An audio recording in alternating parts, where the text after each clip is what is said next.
Hey guys, this is Nikki and welcome back to another video. In today's video, we're again going to talk about the most haunted places that exist on Earth. And I decided to make a series called The Most Haunted Places because there are a lot of places here. And yes, I think that would be so cool. And the first episode of this series is in the description below, so go check it out. The first one is called Castle of Good Hope, Cape Town, South Africa. The site is built in the 17th century by the Dutch East India Company. The Castle of Good Hope is South Africa's oldest building. And the first ghost was spotted in 1915 when the apparition of a tall gentleman was seen jumping off the side of one of the castle walls and then walking between the bastions Lyridum and Orange? Okay. Another famous ghost, the Lady in Grey, was often seen running through the castle holding her face and crying hysterically, but has not been seen since a woman's body was found during excavations. Other unexplained events include the bell in the bell tower ringing of its own accord and the ghost of a black dog that pounces on unsuspecting visitors, then simply vanishes into thin air. Oh, nice.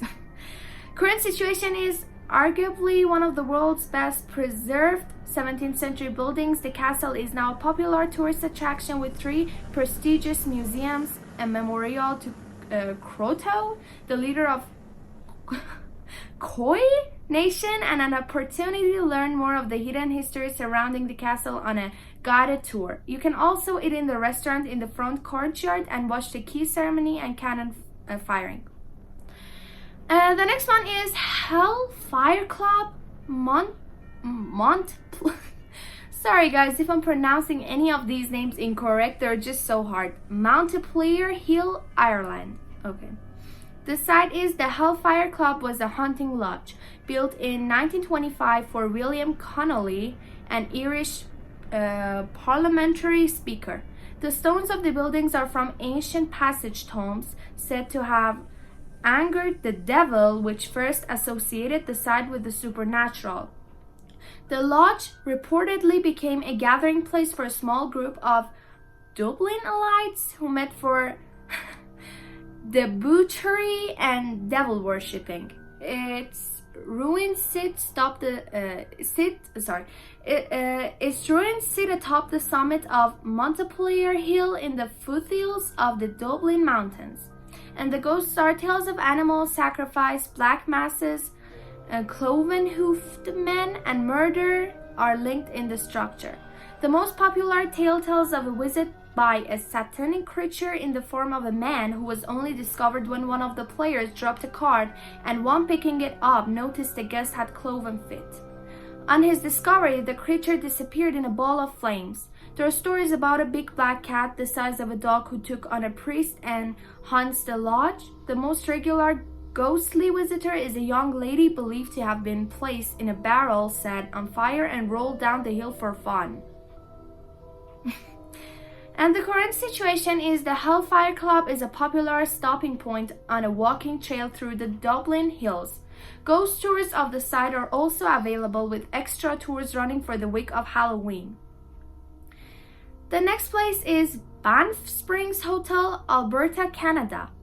The site is styled after a Scottish baronial castle. The Banff Springs Hotel is Alberta, Canada, is one of Canada's great railway hotels and reportedly one of the most haunted buildings in the country. And the ghosts are there's a bride who fell down the staircase, breaking her neck after panicking when her dress caught fire.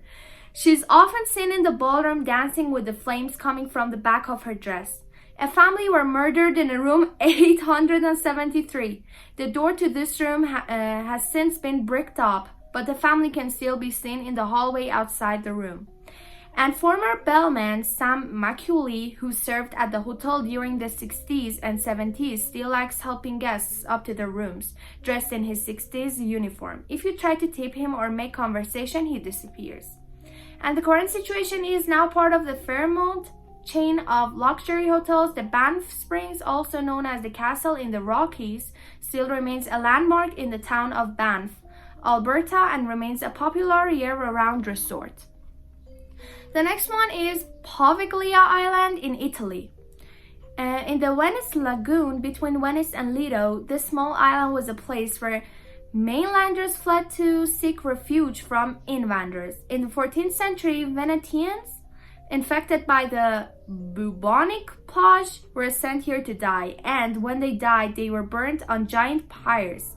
The site was also used as a mental asylum during the 80s, where patients were experimented on and tortured. And the ghosts are ask a local, and they will tell you the island is full of ghosts and cursed with unhealthy spirits.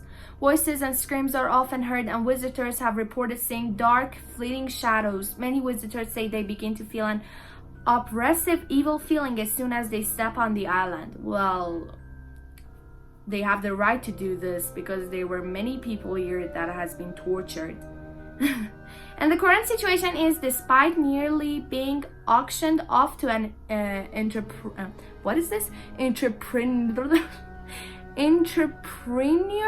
the island remains totally abandoned and off-bounds to most visitors. Even if you were allowed to go to the island, you'd be hard